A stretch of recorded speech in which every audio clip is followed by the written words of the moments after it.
call from the Outlaw Gospel by Ronald Barron. There comes a moment when a man stops asking the world for permission to exist. Moving alive like a song in our song, it comes in silence. It comes after shouting his son. Comes in the pitches of smoking after the doors closed and the echo of your own name sounds born. That's where I found my call, not in church pews or marble halls, but in the wreckage of everything I thought I had lost. I didn't speak in scripture, spoke in scars. Didn't arrive in choir, it came with the wind that blows through the broken windows of the hotel, hearing the sound of something bigger than punishment, something like purpose. I had been measured, sentenced, and erased by systems that had long since stopped caring what a man could become. But somewhere between the prayers I didn't say and the tears I didn't show, I heard it rise. The word rise. That's what Outlaw Gospel really is. It's a rebellion for rebellion's sake. It's resurrection. It's what happens when the castaway starts building a boat instead of begging for rescue. It's a stubborn faith that refuses to let shame have the final word. I didn't ask to become a preacher of brokenness. Life made me one. Every failure became a verse. Every survival a chorus, and the call said, use what you've been through. Build something that heals others before it kills you. So I did. Out of these ashes, broken trust and bent laws, I began to write, not to be famous, not to be forgiven, but to remember who I was before the paperwork and the numbers. My pen wasn't a tool, it was a lifeline. Each word was another nail in the coffin of silence, and slowly what began as an errant cry became a movement, a gospel for those who the world forgot to listen to. All led to the Big Buddy Family Preservation Act because I knew too many fathers who never got a second chance. It led to hope-provoking voices because I'd seen too many souls fall unhurt. It led to this very book because I refused to let the truth die in my throat. Outlaw Gospel was never written for the righteous. It was written for the real, for those who know what it's like to lose everything, still wake up wanting to love again. Every great movement starts the same way, with one voice rising from the ruin. Mine is not better than anyone else's. It's just one among the many who got left behind. One that refused to stay buried. The call is not gentle, not holy, in the way churches tell it. It's rough, raw-made facial smoke, paper cups, and prayer whispered through gritted teeth. Not polite, but it's true. And that's what makes it gospel. Chapter 2 of the work from the Outlaw Gospel by Ronald Barron. The work didn't start with a plan. It started with a pain. Not the kind that fades, but the kind that builds muscle under scar tissue. I had no blueprint, no brand, no fancy title. All I had was sense that the world had gone deaf to its own children, and that somebody had to start shouting truth again. That's what the work became. Not a job, not a brand, but a lifelong rescue mission in plain sight. When you see families torn apart by paperwork, stop believing in plain solutions. You start believing in people. You start believing that sometimes all a man needs is another man who's already been through hell to walk beside him and say, brother, I've been there, and I'm still here. That's the heartbeat of the Big Buddy Family Preservation Act that I'm trying to perform. A movement wrapped in the law, but born in love. It's about keeping fathers in their children's lives. Keeping fathers in their children's lives, and keeping mothers in their homes, and keeping truth in the system before the next tragedy gets the headline. The work is dirty, it's holy. It doesn't happen in offices, it happens in driveways, visitation garages full of memories and second chances. It happens when a broken man learns how to build something again, even if he's already building his trust. Big Buddy Act isn't charity, it's correction, it's mercy dressed up as mentorship. It's what happens when we stop asking what did you do and start asking what happened to you and how can you fix it. Every reformer in history started out as somebody's lost cause. I'm not here to play saint. I'm here to tell you the truth. The system isn't broken. It was built broken. It runs on absence, on missing fathers, on kids raised by courts instead of kin. The work is about breaking the army of laws and teaching people that love, even outlaw love, has legal standing. Because if mercy doesn't make it into paperwork, then the paperwork will bury mercy alive. And that's why I built the Home for Broken Voices, not as a building, but as a covenant. A place where the unheard could come and make noise again. Music, writing, recovery, art, it all counts. Every sound made by a healed soul counts as a law and an outlaw gospel. You can't change the world from the top down to the down. You have to. You save it one broken voice at a time, one man, one woman, one child, finally say, I matter. The work is never finished. It's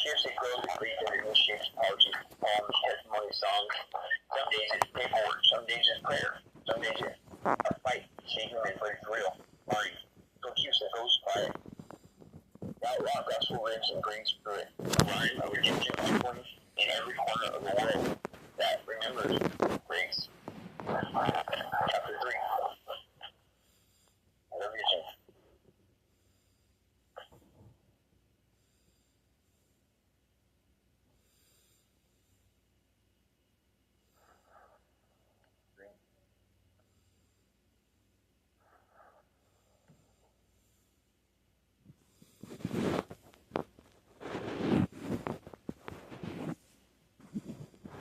The Vision. The outlaw gospel by Ronald Barron. Every movement works in starts with a vision, not a dream, not a wish, but a knowing, a flame that pushes it out. Even when everything else around it goes dark, my vision wasn't born out of comfort, or college, or capital. It came from the floor, from sleeping on it, crying over it, praying into it. It came from visions the world calls unredeemable. The vision was simple. Build something that heals what punishment cannot. The outlaw gospel is not a religion, it's a revolution of remembrance. Remembering who we were before the label, before the failures, before the cages. It's about giving back what shame stole for too long. The system set off the silence of the poor and the broken. It counts its numbers and lost children, forgotten parents, and dismissed cases. The vision I carry says this. We can change the math. We can rewrite formulas so mercy multiplies instead of divides. The vision has pillars. Not of marble, but of flesh and spirit. The first is family preservation. There's no government, no policy, no foster home, and love a child like a parent who's fighting to do better. Second is a voice of restoration. Not speaking for the people, but helping the people speak for themselves. Every testimony matters. Every song, every poem, every honest cry from the street is a record of survival, and survival is sacred. The third pillar is outlaw redemption. It's the hardest one to explain because it's not about approval or image. It's about transformation. The outlaw path doesn't run away from judgment. It walks back into the fire and it comes out carrying others. Redemption isn't clean. It's not neat. It's sweaty, loud, inconvenient, and real. It means forgiving yourself enough to try again. It means rebuilding hope in a place where no one's watching. The vision grows wherever people are willing to tell the truth. It spreads through music videos, open mics, communities, dinners, garages turned into workshops and second chances. It spreads online through testimonies, movement, through the living library of words that keep coming from this movement. It's not about perfection, it's about persistence. You fall down 100 times, you rise 101, because faith doesn't quit because it hurts. The outlaw gospel vision isn't mine alone anymore. It's become a mirror held up to anyone who's been told they don't matter. It's for the father fighting to be heard, the mother clawing her way back to her children, the artist who found God in his own mistakes. It's for the ones who refuse to stay silent, who write the margins, who sing off key but still sing. It's for every broken voice that ever said, there's more to me than what they see. The vision, not to escape the world, but to rebuild it. One outlaw at a time, one voice at a time, one act of mercy at a time. Because the true measure of a man's vision isn't how much he can hold, but how much he can hand back to the next one behind him, saying, here, take the light. I carried it as far as I could.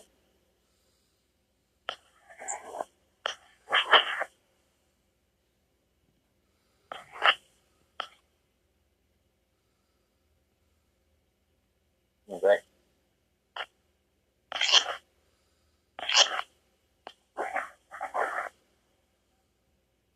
That before the struggle is a pulse of the outlaw life. It's a relentless demanding and unavoidable. It is the grind of a daily survival, intersecting with systemic indifference. The collision of personal responsibility and public neglect. Every day presents a challenge.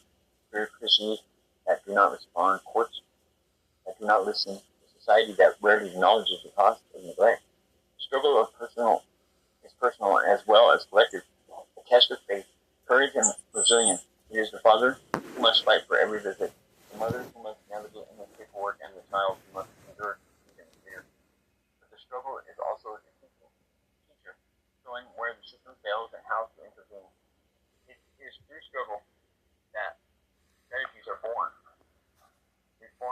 received, and advocacy gains urgency. My struggle is not unique. It echoes the experience of thousands of parents and children whose lives are disrupted by injustice. In documenting, reflecting, and acting on this struggle, the gospel becomes tangible.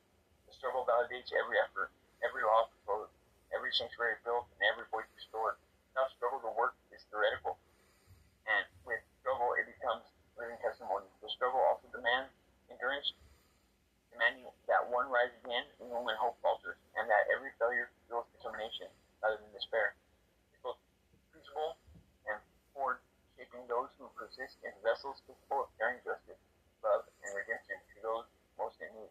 Every victory in the struggle is measured by, not by accolades, but by lived, touched, voices restored, and families preserved. In the struggle, the gospel lives, breathing proof that perseverance, action, and unflinching love can withstand even the most systematic pressure. Chapter 5, Testament. The Testament is an affirmation of all acts, thoughts, affections, and creation that define the movement. It is the sum of survival, advocacy, poetry, legislation, and testimony. The outlaw gospel becomes a testament when the story is no longer just personal but universal. When the lessons learned serve others who face similar challenges, it captures the failures and successes, the losses endured, the victories claimed, weaving them into a narrative that demands attention, reflection, and action. Every policy proposed, every sanctuary created, every voice restored is a part of this living testament. The testament asserts that brokenness is not the end. It is the beginning of insight, creativity, and reform that preserves memory, provides guidance, and inspires courage. The testament also serves as evidence, proof of systematic failure, and proof of international intervention and restore life. It is both mirror and roadmap, reflecting harsh truths and pointing the way forward. In writing the testament, I acknowledge the lives lost, the pain endured, and the system that failed. But I also illuminate pathways toward justice, restoration, and mercy. The testament is continuous, evolving as new voices join, new challenges arise, and new solutions are implemented. It insists that no voice goes unheard, no injustice ignored, and no effort unrecorded. The testament is a living proof that outlaw gospel is more than words. It is action, advocacy, and a declaration that no life, no family, no voice will be left behind. Number 6, fire. Fire burns in everyone who refuses to accept injustice as natural.